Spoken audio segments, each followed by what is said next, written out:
of the League of Women Voters of the North Country. And the League serves Clinton and Essex County, but we also work in Franklin County too, because right now they do not have a league. They have an active rural caucus, which I'm sure Assemblyman Jones has heard about, but they do not have a formal league as of yet. The League of Women Voters is nonpartisan.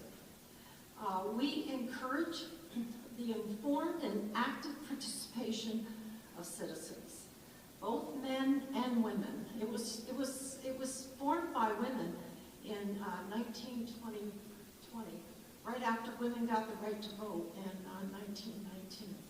But it quickly expanded to include men, so it's still called the League of Women Voters, but it's not for women only, and there's even a badge that says that. So what we try to do is influence public policy through education and advocacy. And we're very clear that we never support or oppose any political party. We focus on issues. And as you know, issues fall here, and they fall there, and they fall in the middle. So the League is really all about focusing on political issues.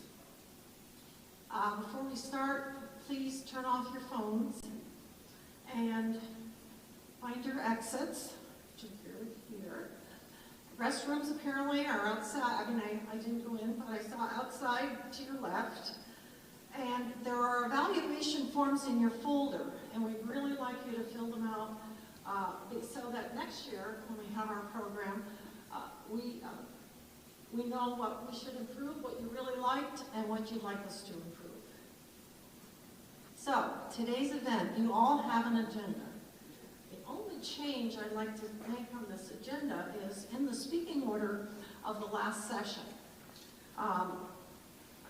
Assemblyman Simpson will go before Assemblyman Jones, just in the last session. So, just so you know, and I hope I don't get confused either.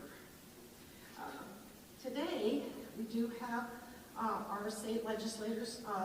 Senator Dan Steck was invited and accepted, but the weather was the reason that he decided that he best not come, and other schools have made the same decision.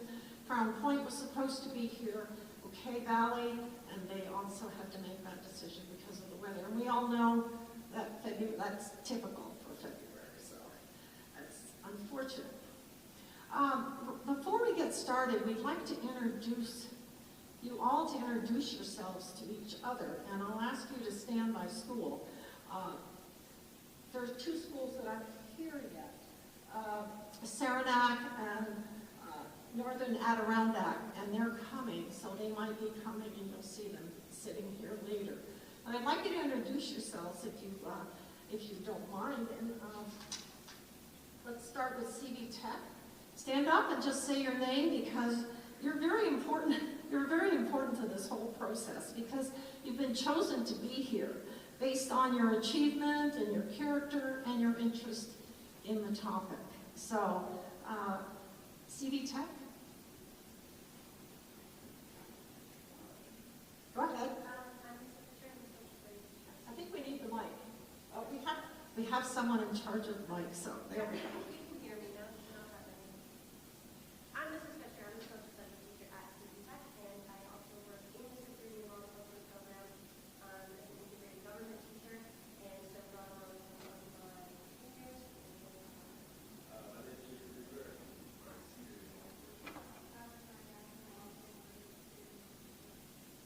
Okay, thank you.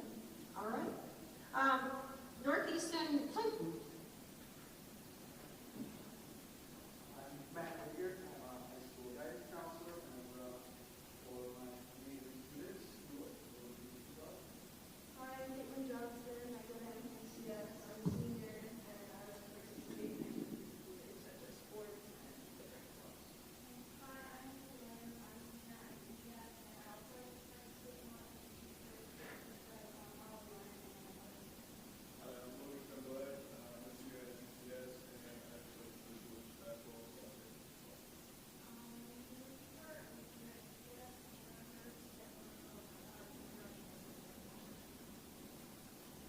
welcome.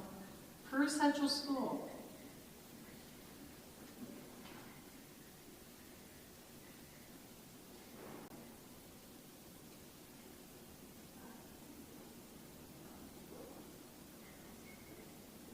Ooh, there she goes. No? Oh.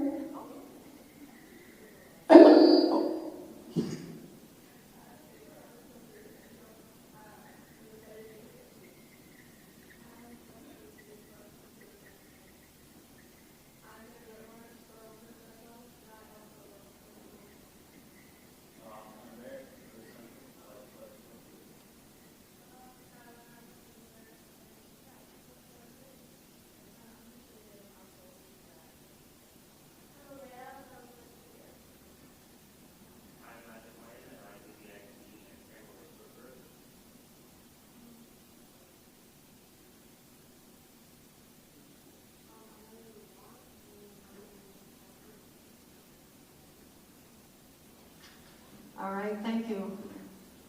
And actually, I'm Helen Merscon from Peru Central School too, a very long time. Evelina, I'll introduce her later. She's from Peru Central School too. And thank you very much to Peru for hosting this for us. It's fabulous. And Plattsburgh High. They were the first ones here, by the way. Yes.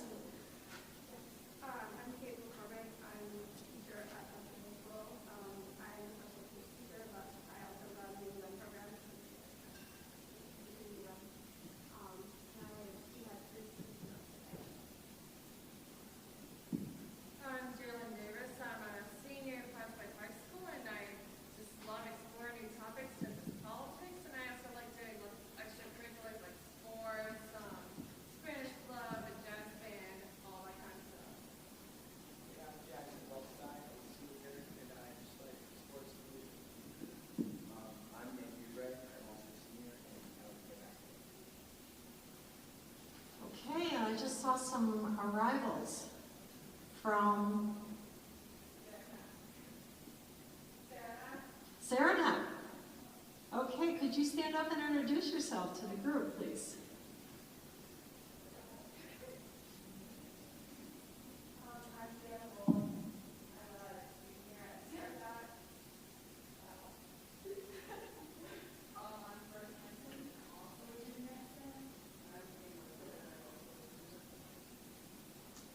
Thank you very much. Okay, it's from you. It's from you, and actually, the delegates that were held up by the snowstorm too.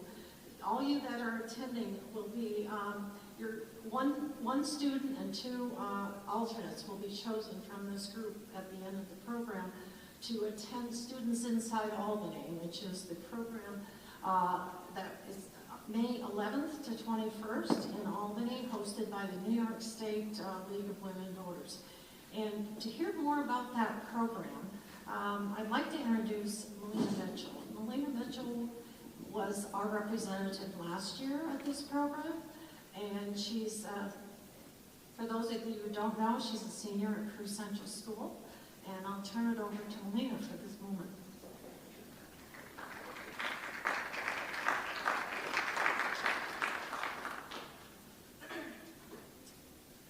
So as you heard, my name is Melina Mitchell.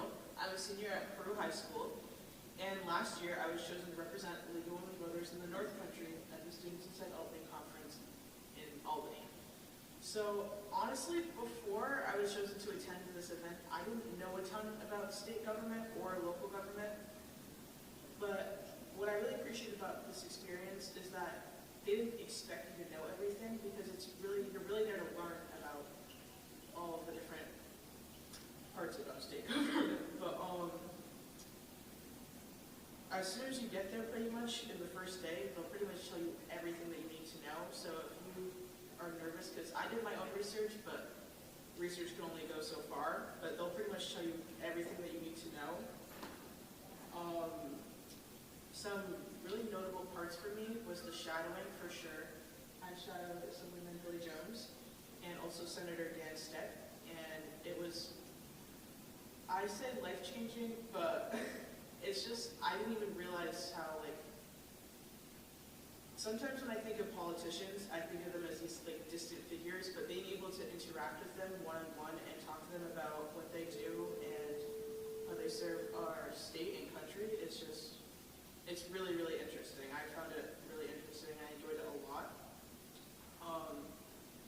We also did some tours at the Capitol, which is one of the most beautiful buildings I've seen in my life, and I've done quite a bit of traveling, but it is an amazing building. All the ceilings are painted, and a lot of stuff is done by hand, and like a lot of the sculptures, everything's done by hand. It was very, very nice. But yeah, they also teach you about lobbying, because that is a big part of state government, because that's how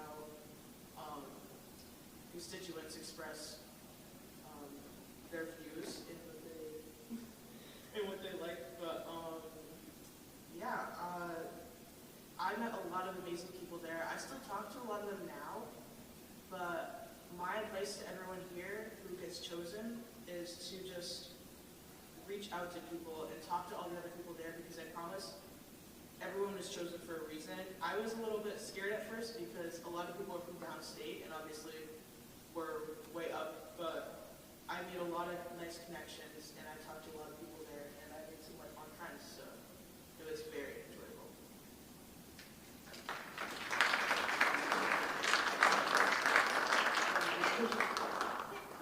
They have questions for you? Does anyone have any questions, or? Maybe you'll have questions later, so that's Perfect. She'll be around. So, good. Thank you. Thanks, Lena. You're welcome. Okay. Now, we'll have each of our legislators introduce themselves to you. I'll give you a start, but they'll truly fill you in on how they got to be a legislator.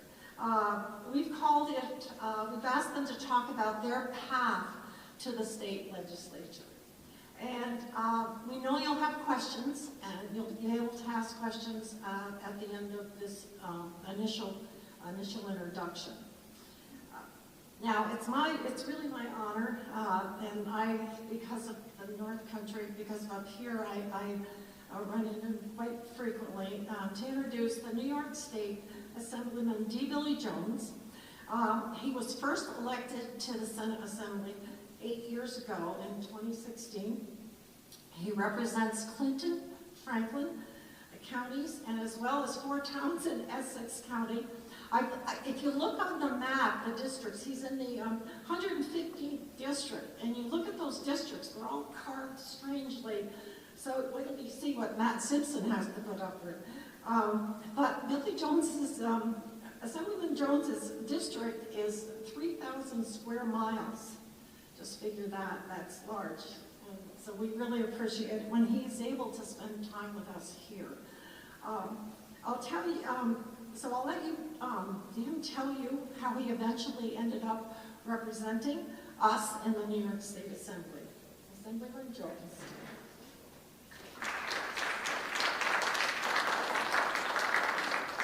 Thank you.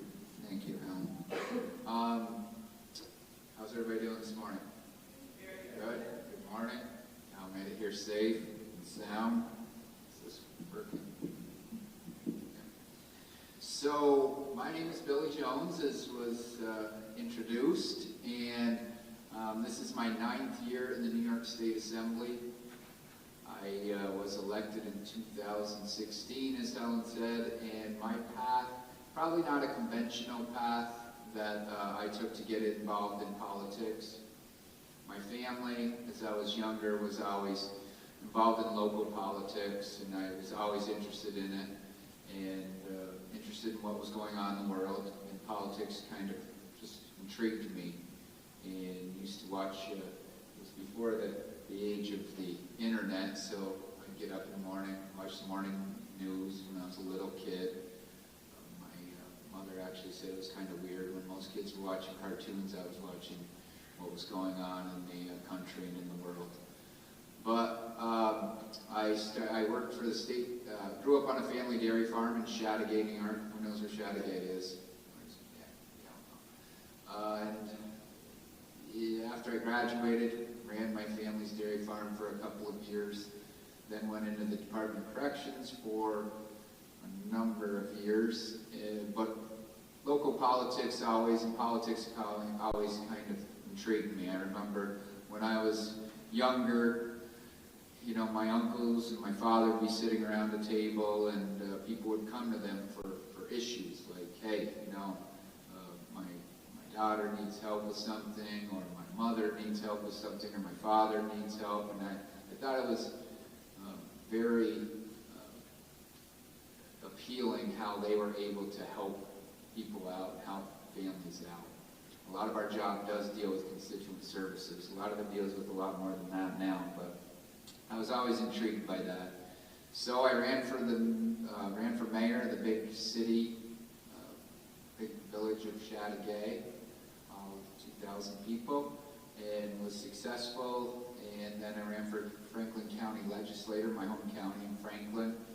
Was successful at that a couple of times. Actually became the chair of the Franklin County Legislature. And in 2016, this opportunity came to run for New York State Assembly, and I jumped at it and was fortunate enough through a lot of hard work to win this seat, and have been successful for 5 elections after. So that's basically my path to get there. I've always had a passion for politics, for government, and how it runs, and very interested. Do you want us to get into how it works now in the assembly, or how it works later? All right, Helen's keeping us on task.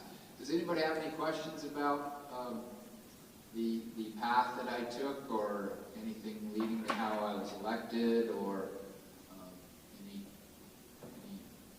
interest in that? I think we're supposed to ask you to ask a question. Yes?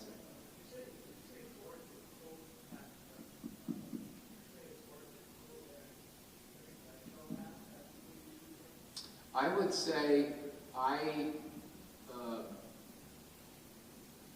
I would say it is, only for the fact that when you get to Albany, and Matt, small business owner before we got there, but we work with a lot of our colleagues, and we work with a lot of attorneys. Nothing wrong with attorneys, but I would say it was different. I think everybody works hard to get at this office, but I think just opening up the door a little bit to someone that, you know, probably came from a family dairy farm in Chateaugay, New York, and worked for the Department of Corrections for a number of years. I think I've worked my way up the ranks, but yeah, there's some difficulties, but I think it's difficult for anyone to run, and I think it's just proving yourself that you're a worthy candidate to run, because in this process, you have to get a lot of people that support you, and a lot of people that want you to run. It is a state office, New York State Assembly. We represent 140,000 people. And if people don't take you seriously at the beginning of it, you're not going to get a chance to run. So I would say it took a lot of work to get to that point where people trusted me enough to want to support me and put me on the ballot. Good question. Elena? Were there any specific issues that you wanted to address that led you to run for this position? I would say my interest in it, and I know it's going to sound a little corny, but just trying to help people out.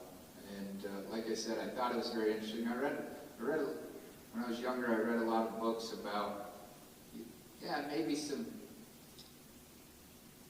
not shady characters, but some shady characters but they were good people at heart. Old mayors of Boston, and how they used to sit around at their kitchen tables. It was different back then. It was different even when I talked about my father and uncles doing it. You had this thing that had a cord on it, and you used to hold it to your ear, and you'd actually have to, like, ring around. Does anybody know what those are? Yes, phones. They used to sit around their table, literally their kitchen table, and you know, people would come to them, and especially back in the Depression and back when times were really tough, people were literally hungry. They were needing of jobs, Jobs were a big thing for people to get a hold of and to put food on their table. People would come to their doors. And, you know, these people sitting around this table would kind of scratch their heads together and say, hey, you know, oh, I know Sam from down at sanitation. He might have a job opening. All right, well, let's call him up and we'll see. And you know, people would, how they handled the situation, how people in the community came to them and entrusted them with their problems, that always really appealed to me. I didn't know, I guess, in modern times, things have gotten a little more complicated than that in dealing with social media and other issues that we deal with, and just getting into Albany and dealing with legislation committees. That certainly, I think, no matter how prepared you think you are in it, there's a learning curve there. But I think at the heart of it, what really interested me in getting involved in this was being a part of the community and just trying to help people out. And I will say on that, we do a lot of constituent services. Constituent services are basically people coming to you with their concerns, whether it be through email, meeting with them, getting a hold of you on other platforms. But I think the biggest disappointment that I have in helping people, it's when a person or somebody comes to you, an organization, and you can't quite help them all the way, and you know, that's a disappointment to me, where they're disappointed that they couldn't get the help that they needed. But we try to help people out, but unfortunately, sometimes you just can't get them the help that they need. But we try, and that's what we do. I will say some of the issues they come to us with are somewhat unique sometimes, and there might not be a solution for the issue, or a solution that me and my office can help them out with. But we try to help everyone that contacts us and walks through our doors. If not, we get them an answer on how possibly they could get the help that they need. So, is that it? Thank you. We're done? Any more questions? Any more questions? Did your unconventional background help you understand your constituents more? I think it did, honestly. And there's nothing wrong with going to college and going on to, I actually encourage it, going on to different various fields. I mentioned a lot of our colleagues and people we work with are attorneys, but we have a wide range, and we have a lot of small business owners. We have a lot of accountants, and probably attorneys. There were a lot of them. Yeah, a lot of attorneys. For some reason, they get into politics. But I think it did. I think it really did. I honestly, I mean, I'm not going to get up here and say, you know, I think I know I worked hard. Being raised on a small dairy farm, it's not like some of these larger farms you see. We literally had 100 head on our farm. And getting up every morning, working hard, knowing what people's struggles were. I mean, I think I made $3.75 an hour when I was $4 an hour when I was 18 years old. I mean, and we worked. You know, I worked extremely hard, in knowing the struggles that my neighbors, because I lived it, right? I knew the struggles we were going through. Farming was kind of in a decline then. It was very difficult to make ends meet, and working hard at that, and then joining the state workforce and the Department of Corrections, knowing you know, the struggles of people. So I would say it most definitely prepared me for this position. Also prepared me for giving empathy to certain situations that you know, maybe some people can't relate to. Thank you. Great question.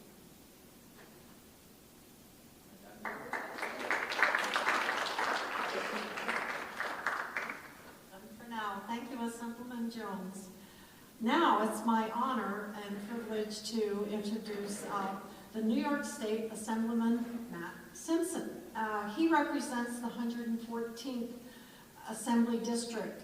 His district is the second largest district physically in New York State, so he's got a ways to travel to meet and greet and understand all his representative people in his counties. He covers Essex County, Warren County, parts of Saratoga, parts of Washington County, and parts of Fulton counties. And if you look at the structure on the map, his is very strange, it's very long also.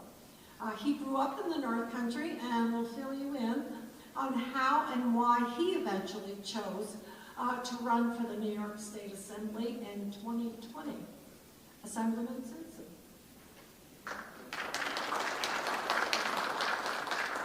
Well, thank you. It's wonderful to be here. Most of the schools down where I live in Lake George were all closed. They announced that last night, so I give you guys a lot of credit for sticking it through. And I wouldn't have wanted to miss this either. So, much like Billy, I've had a very unconventional pathway to my current office. I was actually a drywall contractor, self-employed, and before that, how I got into drywall was on my first day of college. I was going to Hudson Valley to pursue a career in electrical engineering, and a long time ago. And I remember I sat there in the parking lot on the first day, and I said, "Is this really what I wanted to do?" I know my guidance counselors are heading me in this direction. My parents, who were both, my dad was a teacher and my mom worked for the state, they were very supportive and pushing me towards college. But I decided at that moment that it wasn't the right path for me at that time.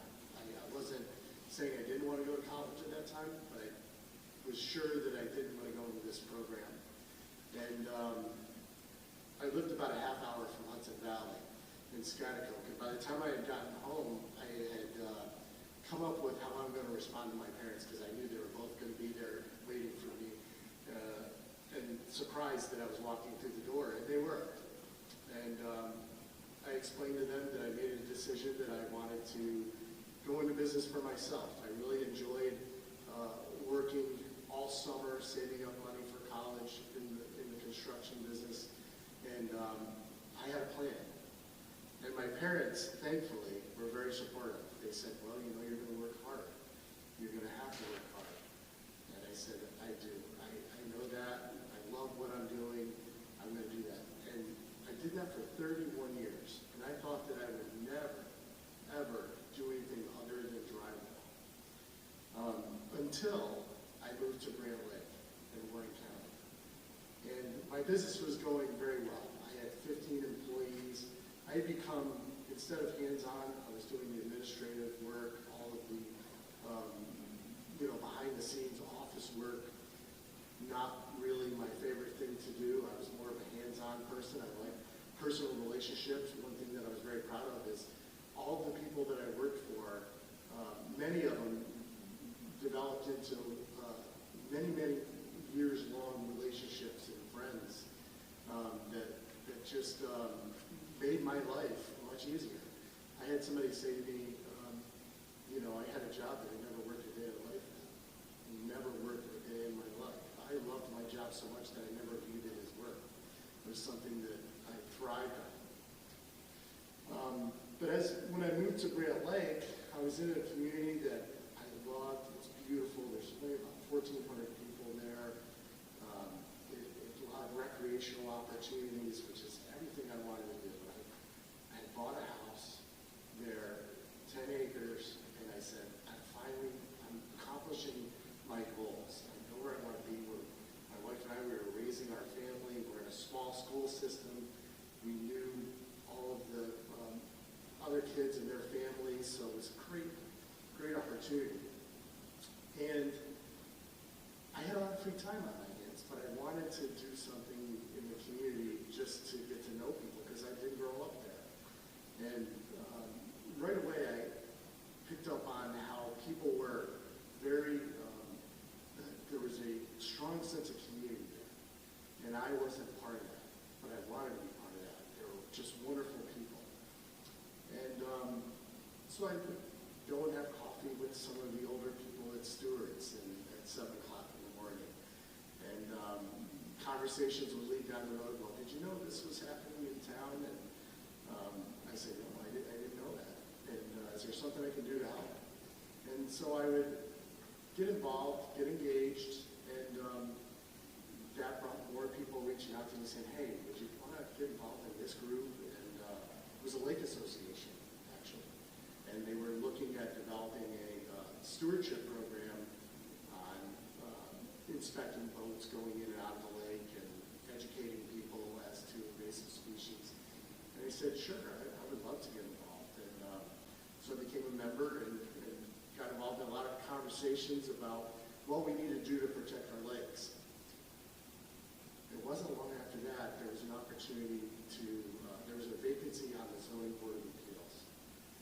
And somebody came in and said, well, with your experience, you should put a letter of interest in. And I said, I don't know anything about the Zoning Board of Appeals. I don't know anything about town boards. I don't know anything about my local government. I've never really had an interest.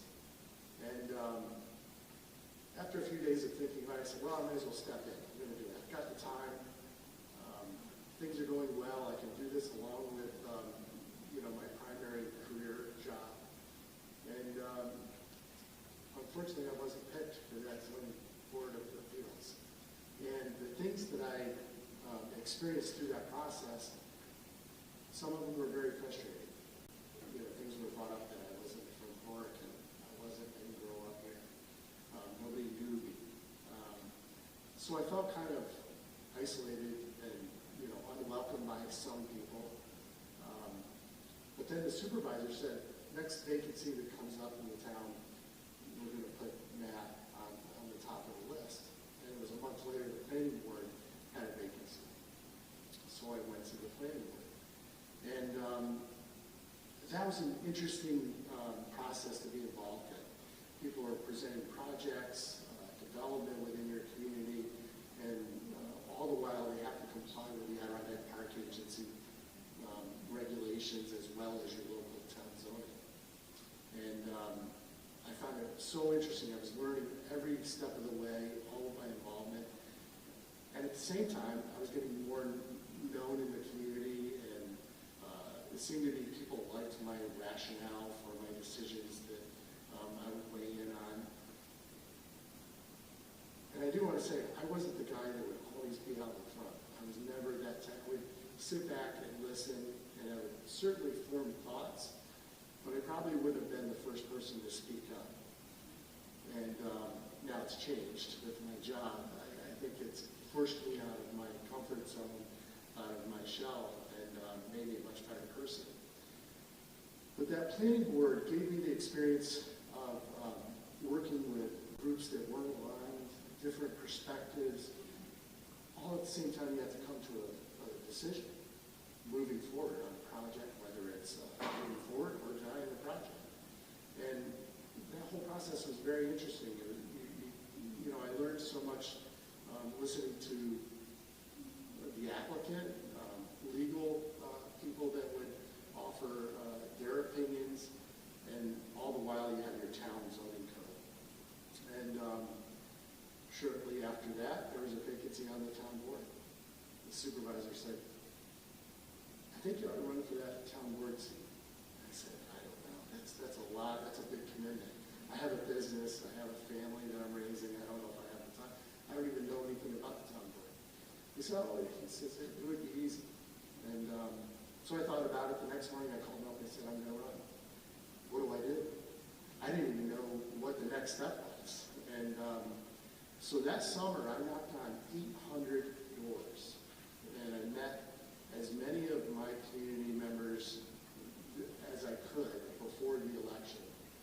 And I learned so much about the people that I didn't know. Generations of people that had been there in that community. And so much about the history and what's important to them as a resident of that community, what they like about the community, what they are concerned about. At that point, I I had made my decision that I had already won regardless of the outcome of the election. Because I've just met, it was more than 800 people, it was 800 households, so there's 1,400 residents. And it could have been 1,000 people that I met. And it really was a humbling experience. And at that point, I felt like I was really a part of that community. That I wasn't moving in, I didn't move there to create change. I moved there to become part of a community that I saw the positives of, that I wanted to be a resident. I wanted to be just like everybody else. Give the time thing there. And so turns out I won the election. I served 2 years on the town board. The supervisor announced that he was going to retire. He said, I want you to run for supervisor. I said, I'm not so sure I want to do that. Next morning again, I said, I'm going to run for supervisor. Ultimately, I came to the point where I had to make a decision. Do I want to continue with my small business, which has provided for my family for many, many years, or move on to the or move on as town supervisor? And I gave up my drywall business, was a town supervisor, then an opportunity arose for the New York State Assembly, and I ran and won my election. And I'm being told I'm over time. I can talk. I'm sorry I've talked so much. I didn't get that sign. I know, it's amazing. I was worried. It's a long story. It's just so many things that really I didn't think were part of it, but they were every step of the way. My pathway in life. Anybody has any questions? Any questions? Sure. So I noticed you said that a lot of your campaigning kind of the face-to-face interaction just in that went and met with people. Do you think that that is more effective than like campaigning over social media and platforms like that? Absolutely. I think it's more genuine. For me, I'll be honest with you, social media is a necessity. It's something that you have to be present on social media. But I think the real honest, Pain in the butt. it's a pain in the butt. It is. But, having one-on-one conversations and I'll tell you, from my perspective, you're more receptive too. You're listening and you're seeing people's emotions about an issue, and I think that's the way those conversations have to happen. You have to have somebody that's willing to listen. And social media stuff, I think, is one-sided.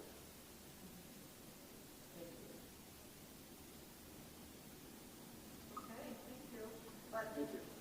But I won't have him sit down yet because he's the next one. So you can keep on going. What we want to do is to talk about how does the assembly actually work, and what do our assemblymen do? And Matt is going to start first. Not that did I say it the wrong way? No, I didn't mean to. What do they do? I do not know. Melina knows actually more perhaps than I do. I had the privilege of following them around. But Matt's going to talk about a typical day on the floor of the assembly and how the work for the constituents gets done. And then after that, you can ask questions. And after that, Assemblyman Jones is going to talk about his work in the trenches and the importance of committees. So I'll turn it back over to them. So Billy's going to talk about, probably most of the work that's happening outside of the chamber, and I'll pick it up where we are in the assembly, or I'll get the time thing again. But, so the first thing we do when we're heading to the chamber is we have to swipe in. We have to actually be present, prove that we're there.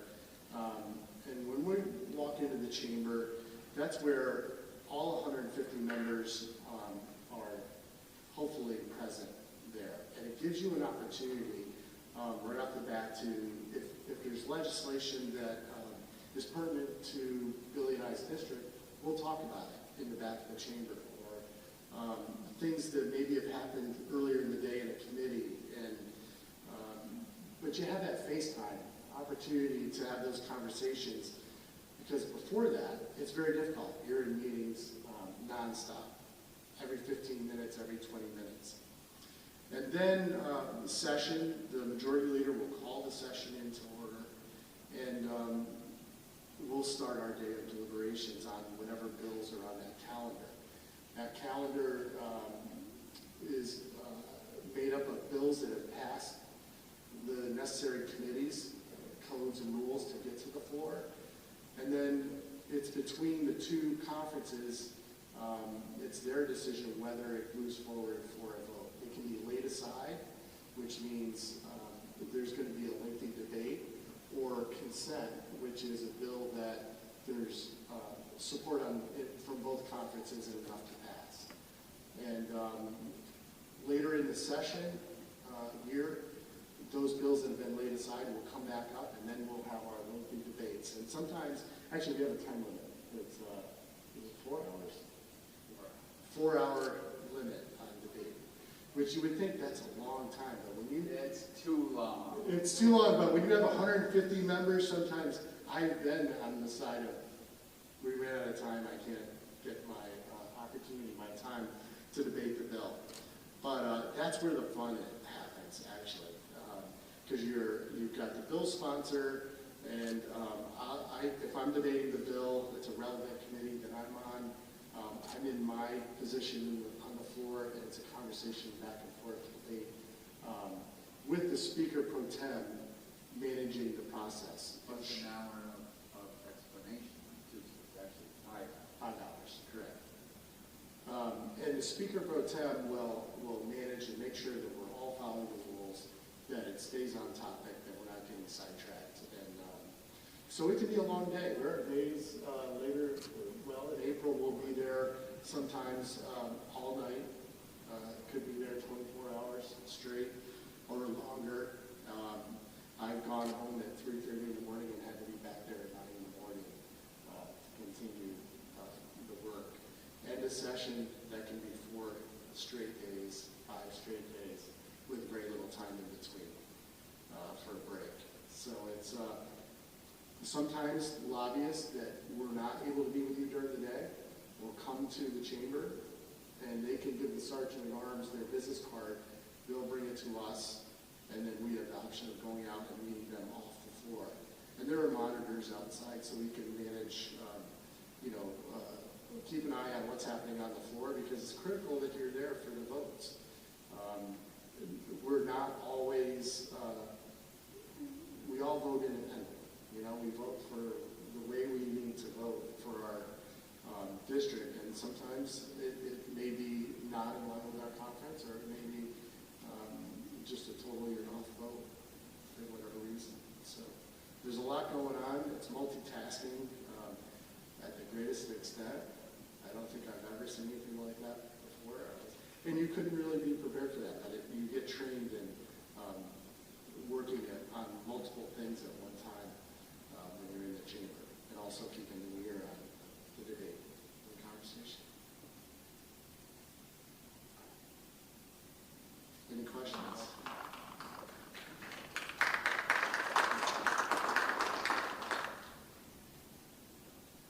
And you can ask them questions after, too, so we'll have a conclusion. Assemblyman Jones?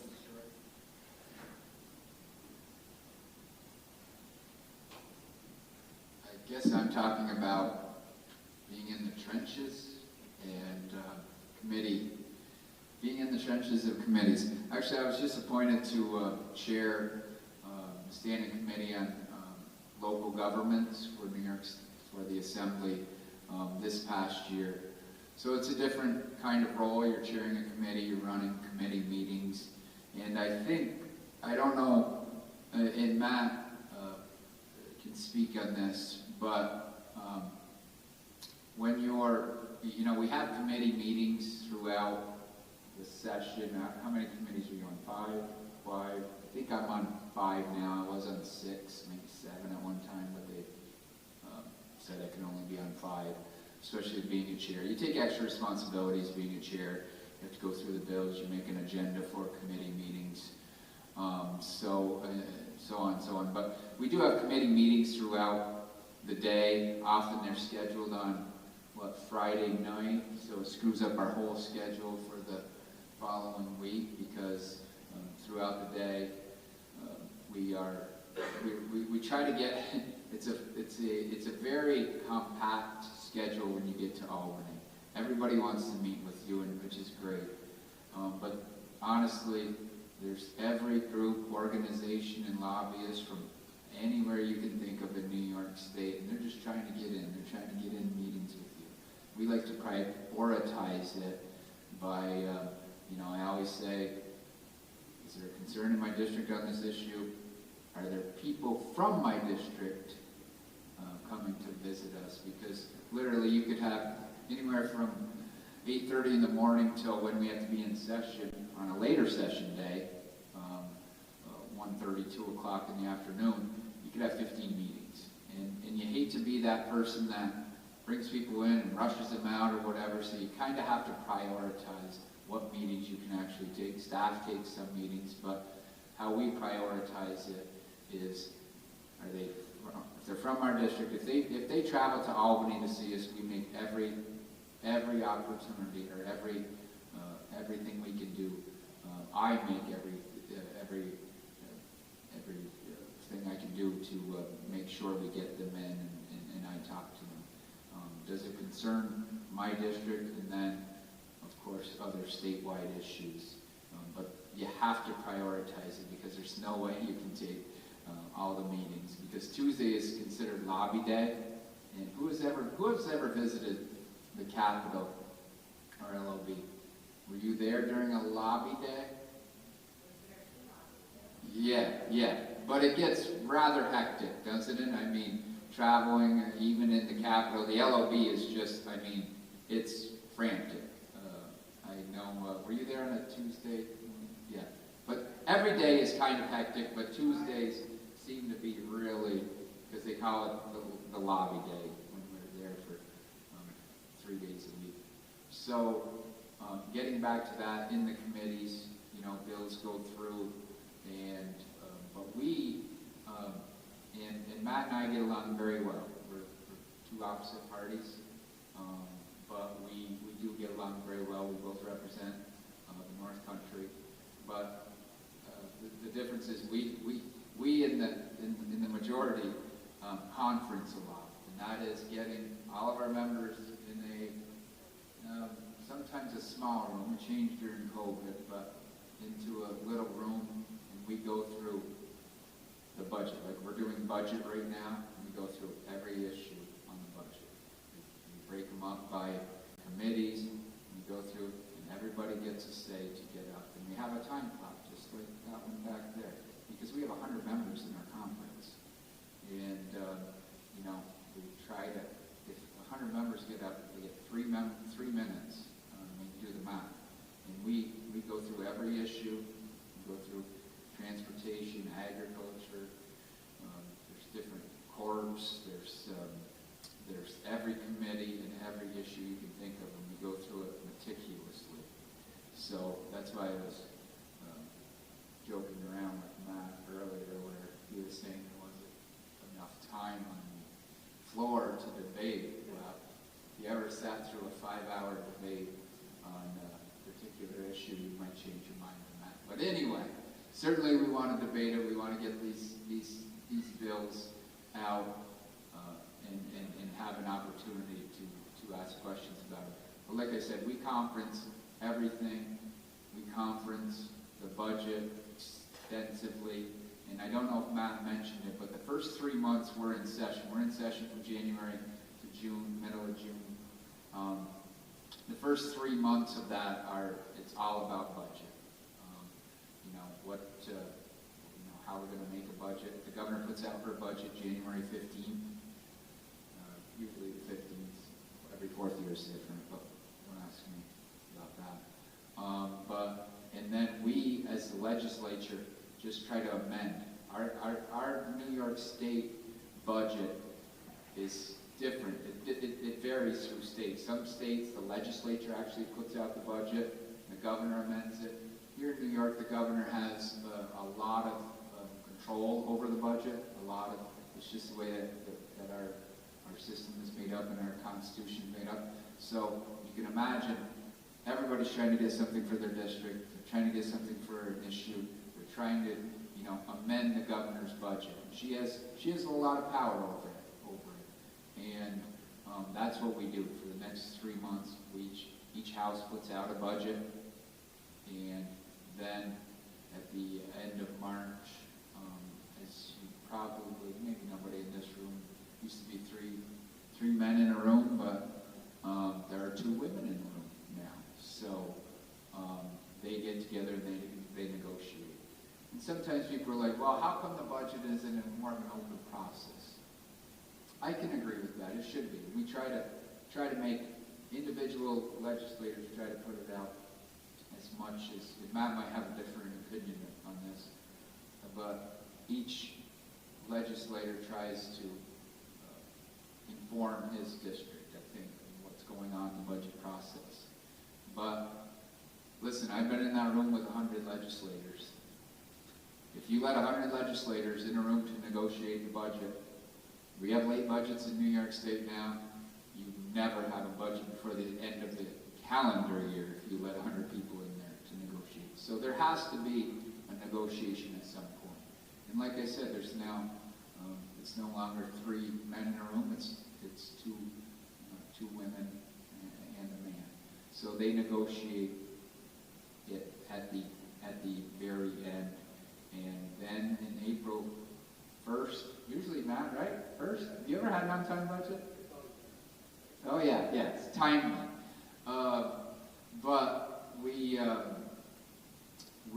then go out on the floor, debate what the budget, what has been negotiated, and we have some long debates. And I think this is a bigger misconception, and maybe even everybody in this room. Everybody thinks the budget is just one document. Well, it's the budget. No, it's not. There are usually 8 to 10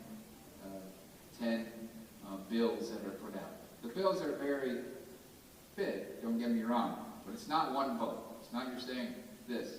I, in different circumstances, have voted no on parts of the budget. Matt, I'm sure, I know he's voted no on parts of it, but sometimes he may feel that he wants to vote yes because there's some particular issues there. So it's 10 bills. It's not just one budget. It's 10 different bills. And like I said, 5 hours per debate on 10 bills, you do the math. Maybe that's why I was saying it's a little too long for and we usually do that within a couple of days. We've had some long days, 24 hours, 24, 25 hours. You ever gone around the clock? Yeah, we have, yeah. So that's the process, but I will say that it's it's a very unique process in getting there. It's a very large budget. Does anybody know the number of the proposed budget for this year?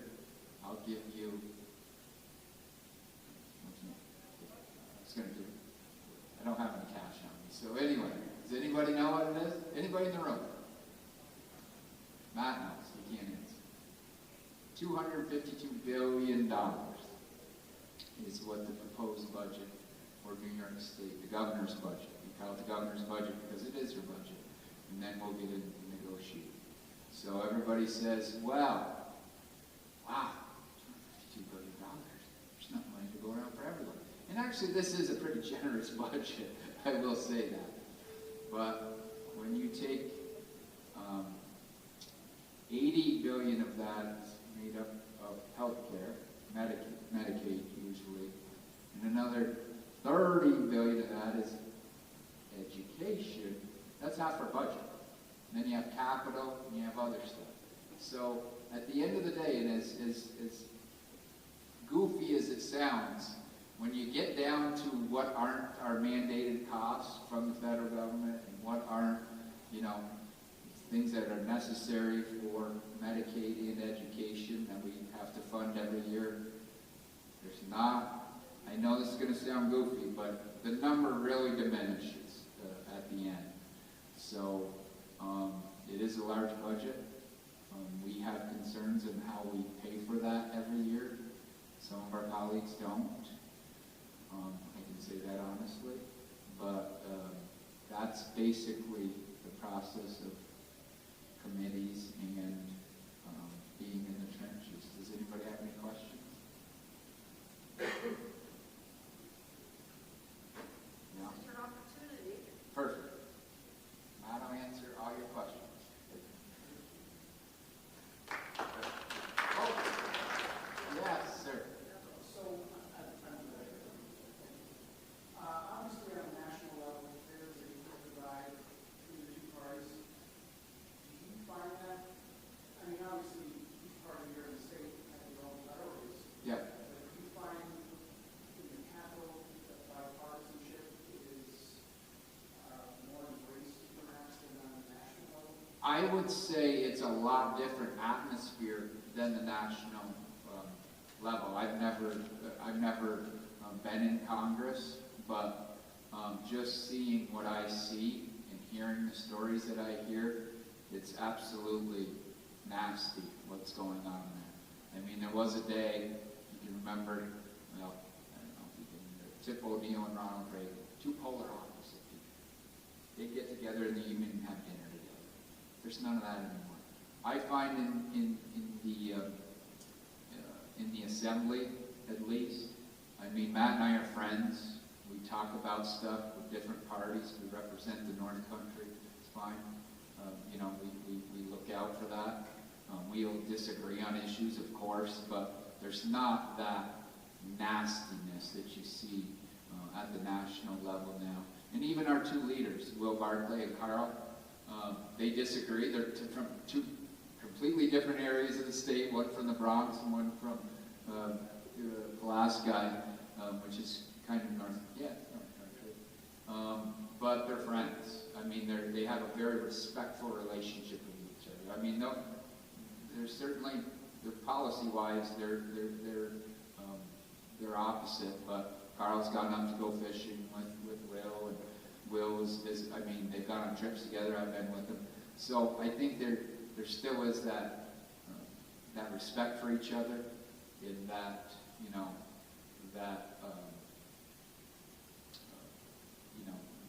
that being able to put their differences aside to work. I find for the most part, for the most part, it's completely different than, wouldn't you say? Yeah, I'll say, so coming, and I'll give you the perspective of being a minority. There's what, 150 is, 40. Yeah. So there's, I think it's 45 minority members. My experience, this is my 5th session. I'm having a fantastic start to my session because I knew, aside from what's happening, on the TV and the national politics, it's all about respect for me. Being from a minority, you're not going to go there and wave around a sledgehammer and get anything done. But those issues, my bills are not partisan bills. I may have to work much harder to see those get passed, and I may even have to, instead of me sponsoring it, give it to a majority member, which I have no problem with. And it's good legislation that we can get it done. I don't care whose name is on it. And I think that now in my 5th year, I've proven myself to not be part of that partisan effort, the opposites of the two parties. And there is opportunity to get work done. I think that there are a lot of good people in the New York State Assembly, and I think any member that goes there has to realize that New York State is a diverse state. And when somebody has a priority that may be totally different from us in the North Country, you can't be dismissive of that, and you can't just criticize them because, when you go to Brooklyn and you experience some of the challenges that they're experiencing there, you can understand why their priority is what it is. And I think that's what it takes. That's what I've experienced in Albany. I've been treated great. I've had no issues whatsoever. I was going to ask,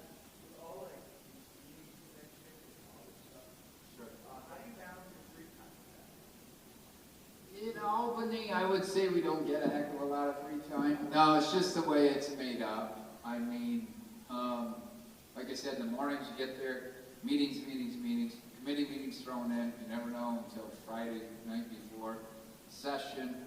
Then after session, there's usually, what do I call it, the cocktail circuit, I guess. It's not the cocktail circuit that you think. It's honestly going around. There's different labor groups in town, unions in town, businesses in town. They're all they're all, you know, everybody goes to Albany that has anything to do with state government or that's lobbying for a bill or a budget item that they want. So you're, in the evenings, which we're not getting out of conference very early, that's when we meet, but you're running around to different events and, you know, obviously trying to see people. So I would say in Albany, not a lot of free time. I enjoy more so being back in the district. There's always events to do back in the district. At one time this job was thought of as a part-time job. It's not, and I'm not complaining about it. It's just simply not. When you're not in Albany, if you're not at an event or a meeting or somewhere where with your constituents, and Matt and I have fairly large districts, right? We have. He says his is bigger. I have to admit his district is bigger geographically, but we're always on the road. It's you know, if you look at a map. You know, I could be in Plattsburgh one day, I could be in Tupper Lake that afternoon. We spend a lot of time on the road going to meet people, going to events, going to different things. So if you're looking for some downtime, you get a couple hours here and there with your family, hopefully, and, but not complaining about it. It's just the nature of the job. So typically, you know, your desire to serve, it just takes over. Pretty much 7 days a week, everywhere you go, you're basically in your job. You have to be responsive. You're in your job even when you're at the grocery store. Yeah. Let's face it. I mean, it's. Yeah. I had a friend one time that was with me, and she said, you know, we're going to go into the grocery store, whatever. We need like 3 items. It's like, okay, you want me to go out? Okay. 55 minutes later, I was back in the car. It's just because people, I think with both of us, and some people aren't this way, I think people feel we're approachable, which is a huge compliment. People should feel comfortable to come up to their representatives, but spend 5-10 minutes each aisle talking to a constituent, you're not going to get out of the grocery store with just those 3 items in a couple of minutes. So it's the nature of the job. I think it's a compliment that people do feel that you're approachable and they can come up to you. But it's a 24/7 job. Yeah, you're all in. I think when you decide to take on this responsibility, you know that you have to be all in. It's just you don't want to leave anything on the table. She ran into the grocery store by herself after that, actually. It's hard on my staff because they don't work 24/7, but I'll text my chief a staff. It might be 7 o'clock on a Sunday morning, and a whole bunch of things that come to my mind because you are always thinking, and it's not like any other job. What's your position on banning cell phones in schools? Oh, this is a good one. This is a good one. This is not going to be very popular in this room. I would like to ban cell phones for myself for 8 hours a day. Would love to do it. Unfortunately, as we just mentioned, our jobs don't require that. My staff would love it if I could not use my cell phone for 6 or 7 hours a day. It's like Matt, I'm always on the phone, mind's racing, what's going on. The policy that You're getting a call right now. Yeah, another issue. So my policy is I agree with it. I agree with it, and in my experience, parents. I know, not a very popular decision among this group, but from the students and the teachers and people that I've talked to, I have an 11-year-old daughter as well. I was one of those parents that got her a cell phone a year and a half ago. Her school, they go in, they put them in a pouch. She doesn't see it for 7.5, 8 hours. Talk to the school teachers, administrators. They say it's the best thing we ever did. I just don't know how you can, and I'm talking like an adult here, stop it. But I think, I don't, when you just saw me, I was on my phone, when Matt was saying a few things. I can't recall everything that Matt just said. So how are we expecting our students to be on the phone listening to what their instructors and what their teachers are saying or doing? It's just not possible. Sorry. You know, my mind is on something else. I can't concentrate on what is being taught. So I think, like I said, in talking to teachers, parents, administrators, when the policy has been put in place, they're actually seeing kids, you know, and I'm not talking down to you whatsoever. I was a kid. Listen, if I were back in school and we had cell phones and I was there, you want to talk, I would. If they didn't make me put my cell phone away, listen, the teacher probably wouldn't be getting much of my attention. So I'm no different than you are. But I'm saying that there has to be something. We've just heard so much about it from teachers and instructors, and I think at the end of the day, after you see the policy put in, and like talking to teachers and students after the policy's been put in place, it's the best darn thing that they ever did. And I think, you know, like I said, if I had guardrails, somebody told me and it was announced to all my constituents and all my staff and everybody that I couldn't have a cell phone on me for 6 hours a day, my life would be better after that as well. So I think you're going to see it. And I like the governor's policy in so much as it's not as stringent as this. It allows school districts to come up with a policy on their own. I mean, there are guidelines, but it allows the school district to do that as well. Not a very popular answer. You're probably saying, listen to that old man, he has no idea. But I think at the end of the day, it's better. It's allowing actually kids. I see it in my daughter. I see it in my daughter. It's allowing kids to socialize and just shoot the breeze with one another, being able to socialize during the day. I don't think there's anything wrong with that. Matt, you get up there. I think Billy made a lot of great points, and this summer I actually went around and met with school administrators, most of the schools in my district, and that was one of the topics that we talked about, and I was able to see some of the things that teachers have been able to do without a ban, which it worked very well. The students are involved in that, they're engaged in that, they prefer to put their phones in you know, I saw one that was a wooden case where they could slide their phone in there. There were certain times that the kids could use their phones. So I think that I've seen the successes of what some schools have been able to do. I also did hear from other schools that wanted an all-out ban. I take the position that I would give the schools the opportunity to deal with it the way they feel is necessary. I've seen the successes in what teachers have been able to do. I think it's always great to have participation between the students on something like this. Listen, it's a problem. The cell phones are definitely an issue. For us, it's an issue. Sometimes I catch myself in a meeting checking my emails or receiving a text, and I don't like that angst of getting a text and I've got to deal with something right then and there, and I'm being distracted. That's something I think, you know, I'm working on taking responsibility for that, and I've put the phone down.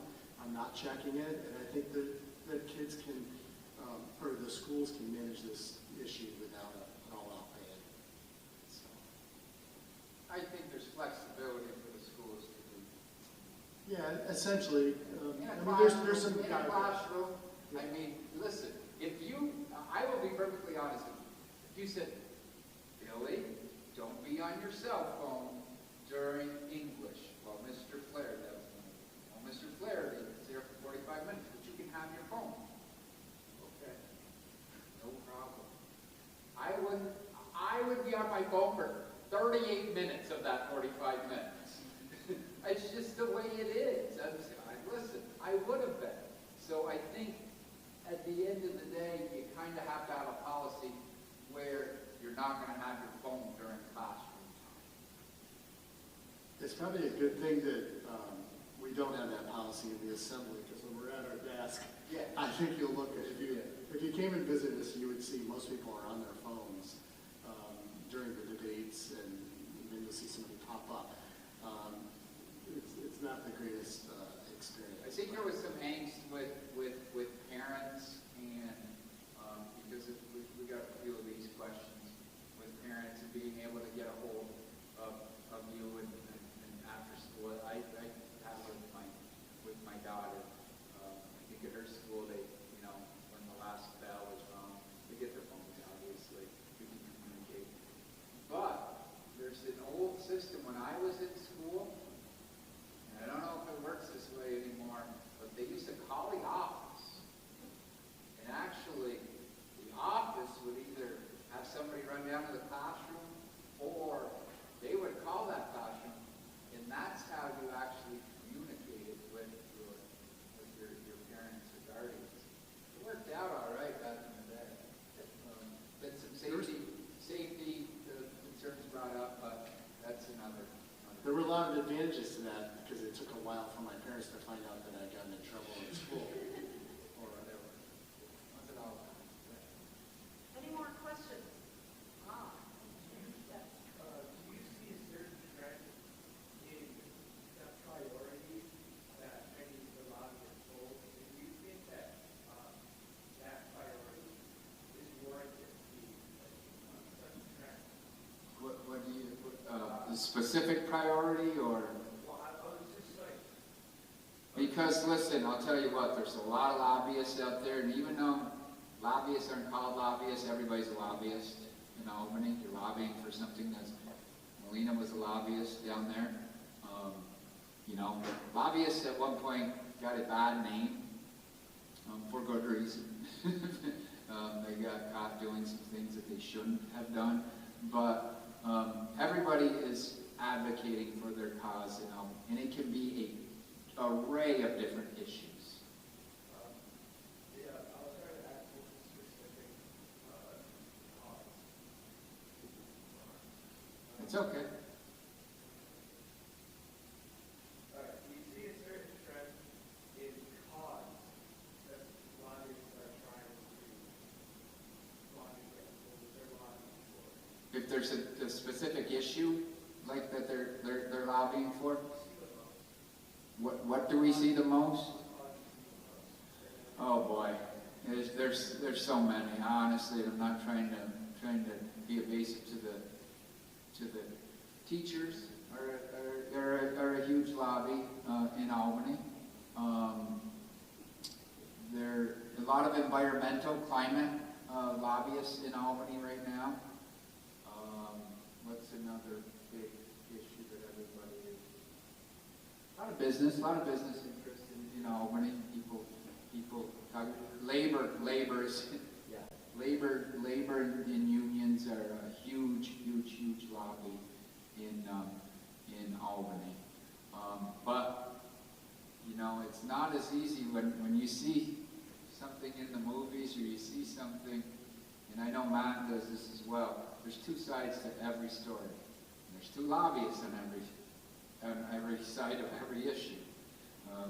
And that's when people say, well, geez, why can't, don't you think, and we do.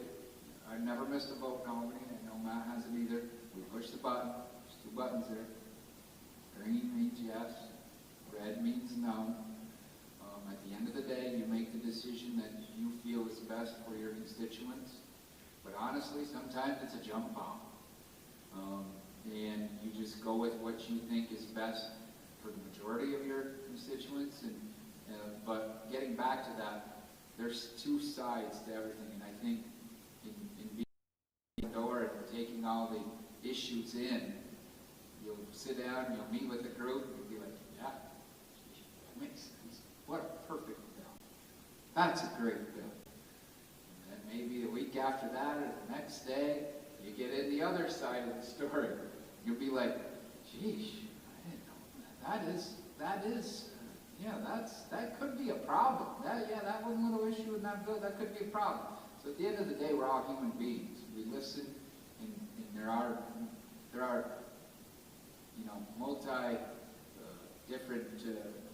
multi-different angles to a certain issue that you have to take into account. And I think we do that.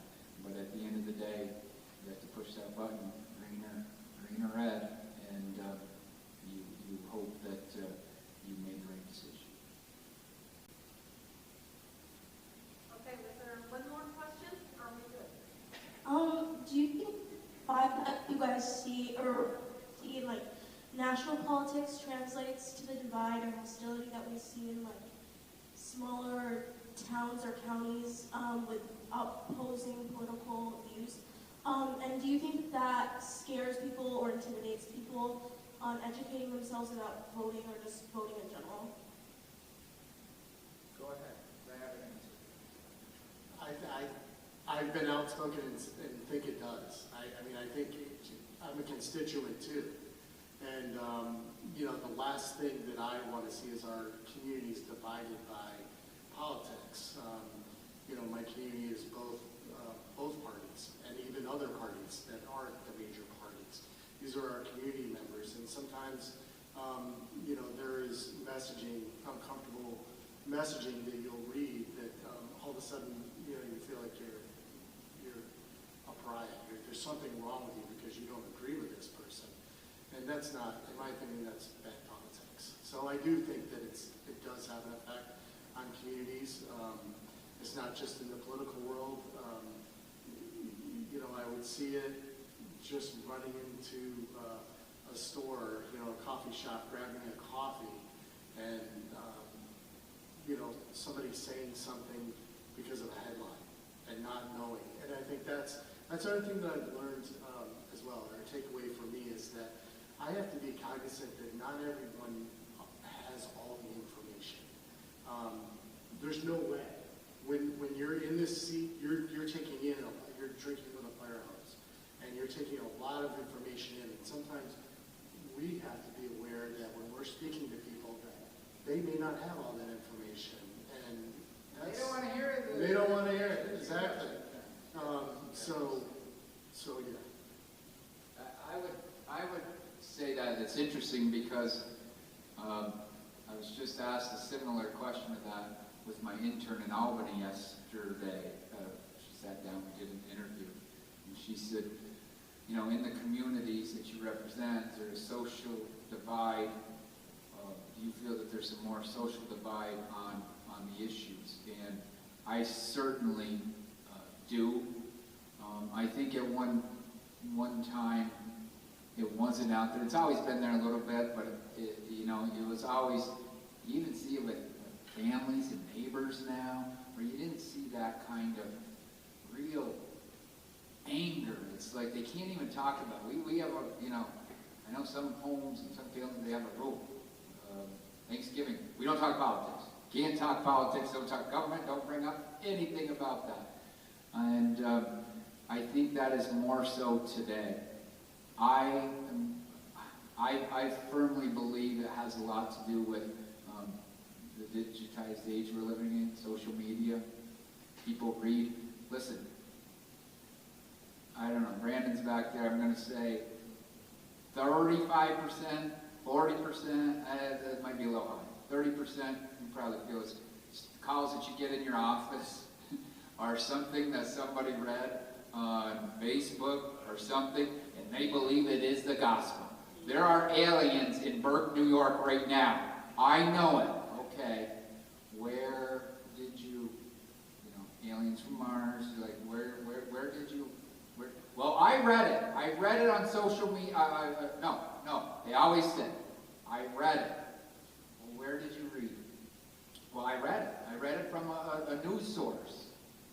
Well, you know, let's just get back to it. And the staff has to. So I'm going to say, in our office, it's, you know, a lot. It might be closer to 30%. So I think people are just being not stupid people. Like,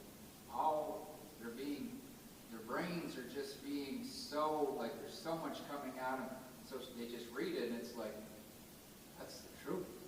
And we spend, like I said, a lot of our time, Brandon's shaking his head, telling people that's not quite the issue.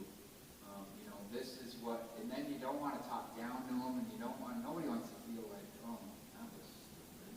But you try to explain to them, like, I don't think so. Well, we'll look into that, but I don't think, well, yes, it is. So I think a lot of it is the stuff that people are hearing on social media, and it's getting people angry, and it's firing them up, and it's getting them in a divide. We live in a very divided society, and it is translating more into our communities that way, and it's a lot to deal with politics and social issues, unfortunately. I don't know how we bring that back.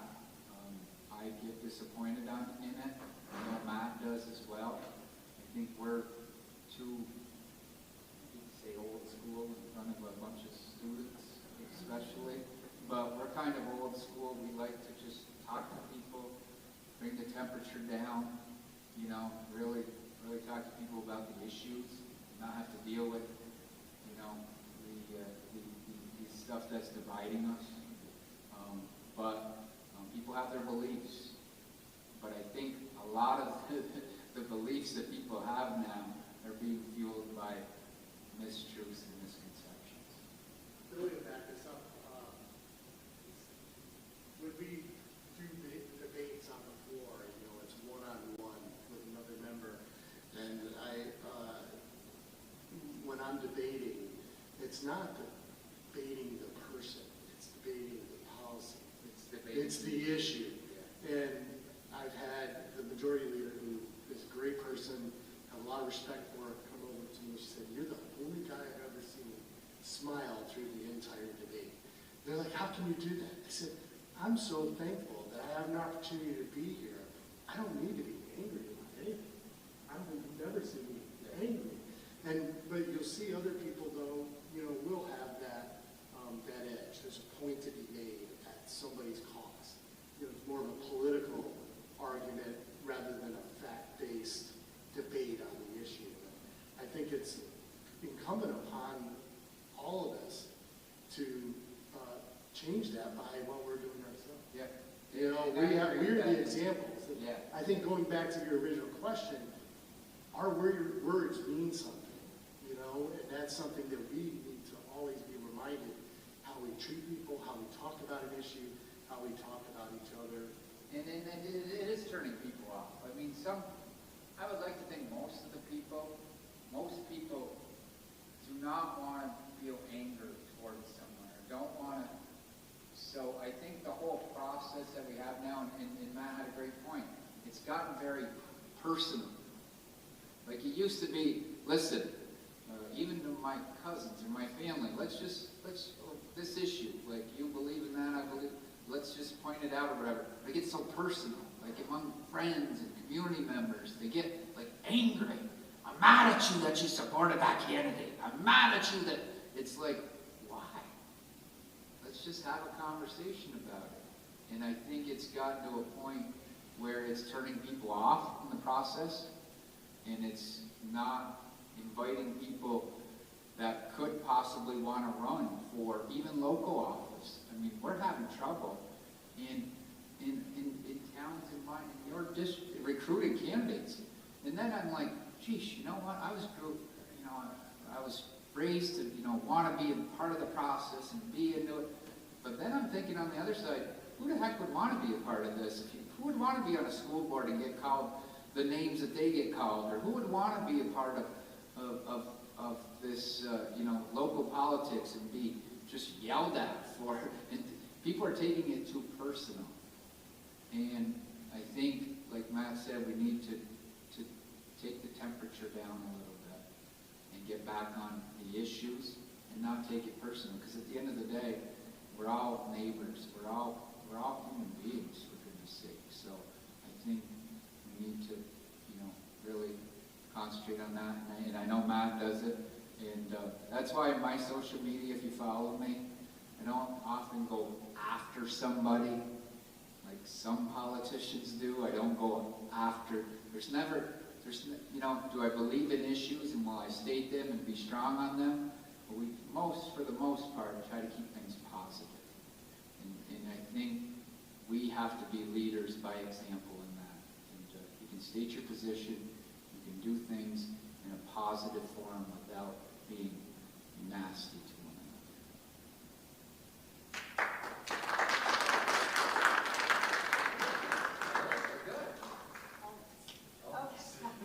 Yeah, you can talk to these gentlemen after. We're going to take a very short break because we don't want to run out of time.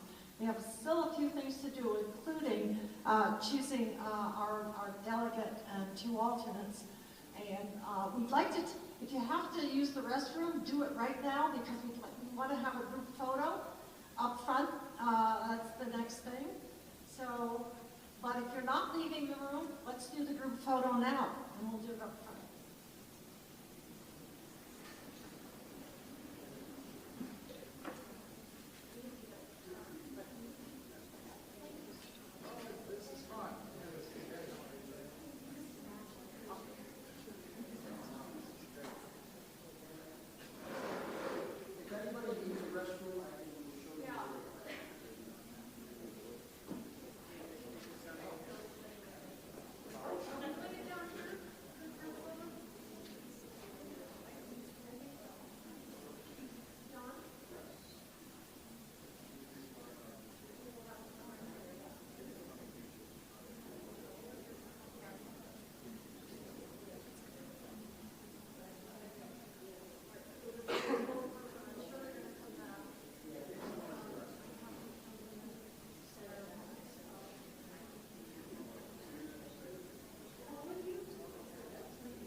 Could everybody sit back down after you've had your picture taken, please? Thank you. Or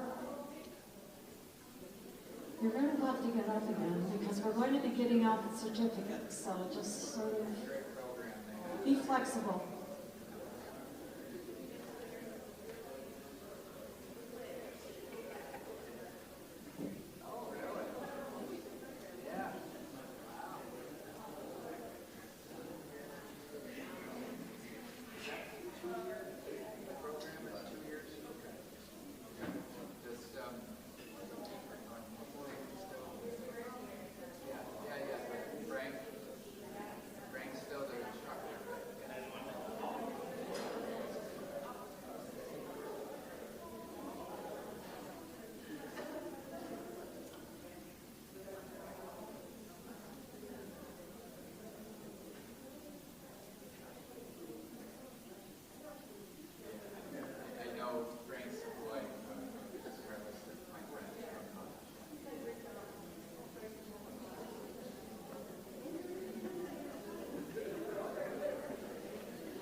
Resumes or that you're, or on your even your college applications. Ann Bailey, it's from League of Women Voters. She's going to be reading out your names and come up and I'll hand you your certificate. And thank you to our assemblyman for signing.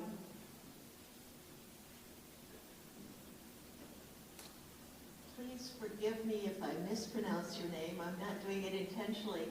And if you see any misspellings on the certificate, let us know and we will correct it and give you another certificate. We're so pleased that you could participate today. Olivia Gerard.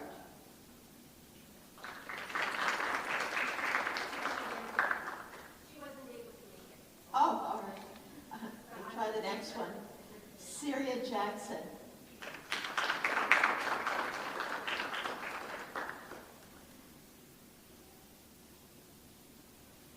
Jacob Record.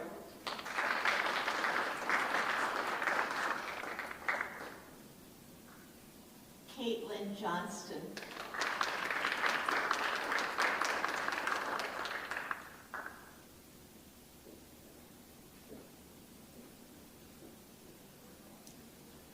Emily Popor.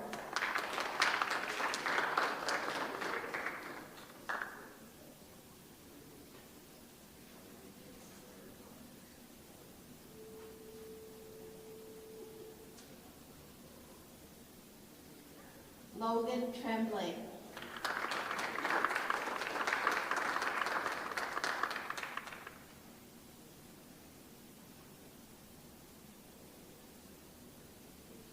Lindsay Williams.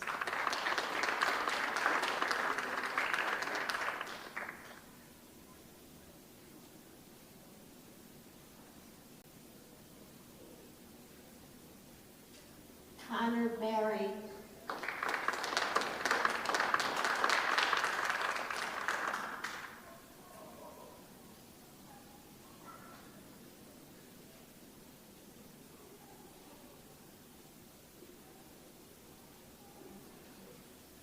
Isaac Lane.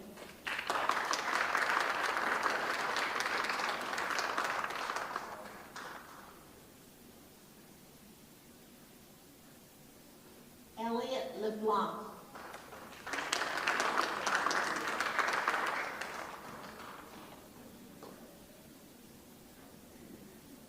Araya Pierre Louis.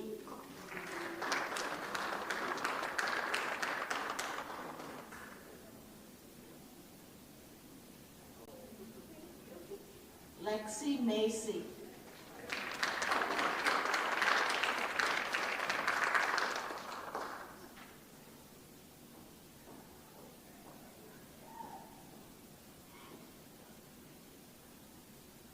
Christine McBride.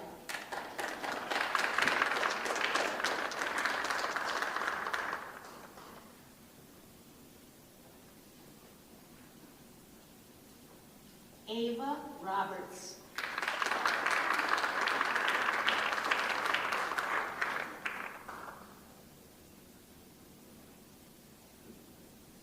Skylar Smart.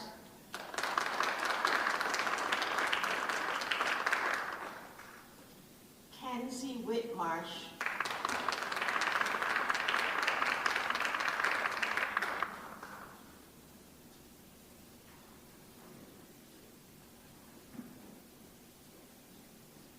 Jalen Davis.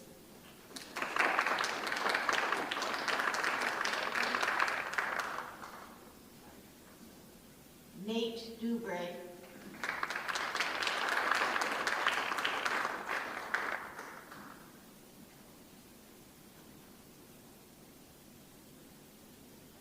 Jackson Wetstein.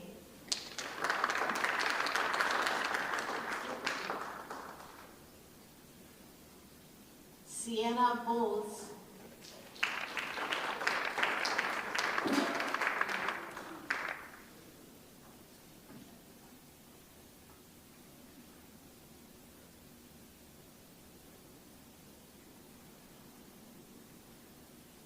Brooke Hansen.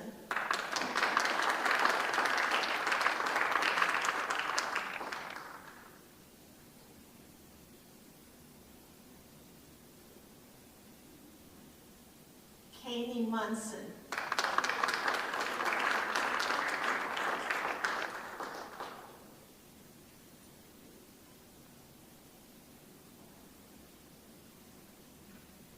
One more round of applause for all of you. To students inside Albany. And this is not, can I ask for some advice from the back? From the ladies in the back, I just needed to know, are we choosing the alternates first and then the delegate? Delegate first, okay. And don't forget, the people that couldn't come because of the snowstorm are also included in the drawing, so. And Melina's gonna do the drawing. Oh, I'm gonna ask.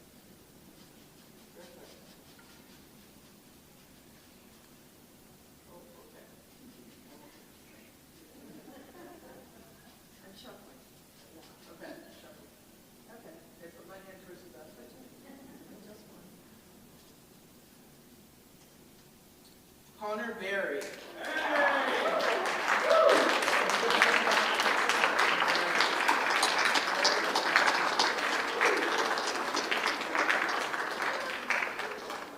She's doing a good job. Thank you. I appreciate that. Is there another alternate? Okay.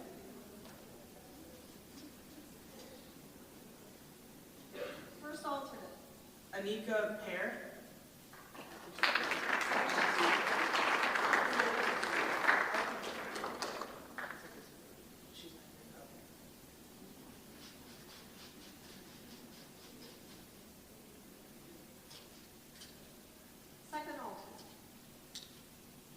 Lino Caputo.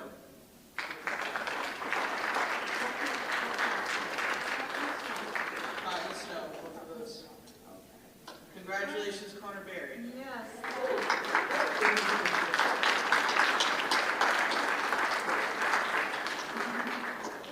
And it was just total coincidence. That was from Peru.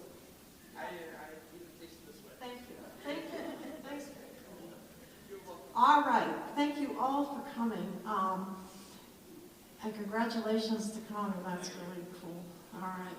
We're especially, of course, profoundly grateful to Assemblyman Jones and Simpson for taking their time out of their busy days. You know, their phones are going off constantly, as are for the people that came with them. We really appreciate their time. Thank you so much.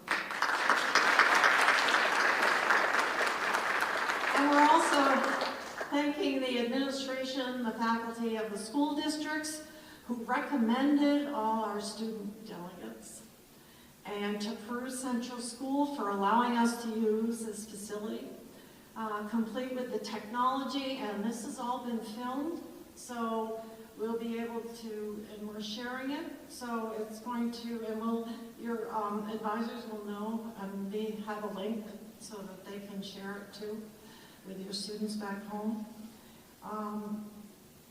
I'd like, we have the committee members, the League of Women Voters, we have quite a group back there that was supporting this, and if you look behind you, that's who they are, and I'd like to thank them very much for this. And finally, we'd like to thank you for taking the time out of your school day and coming to participate. This concludes our program for 2025. You can spread the word that we hope to do it in 2026. Yes, a question. Is that the evaluation form? Okay, good, because that was the next thing I was going to say. The evaluation forms, if you put them on the table on your way out, or you give them to me, or give them to any one of those ladies back there, we'll take them, because we really want your feedback, so that next year we can even, do a better job. So, and we thank you really all for coming. It's been really special to have you here. And leave your name tags too in the lanyards on the registration table on your way out. So, too. Yes, one more thing. Wait a minute. One more thing. Because Ms. Beck was unable to come, if you would like your certificate to be fully signed, leave them with me, and we will get Dan at some point to sign them and get them back to you. And also, if there's any problems,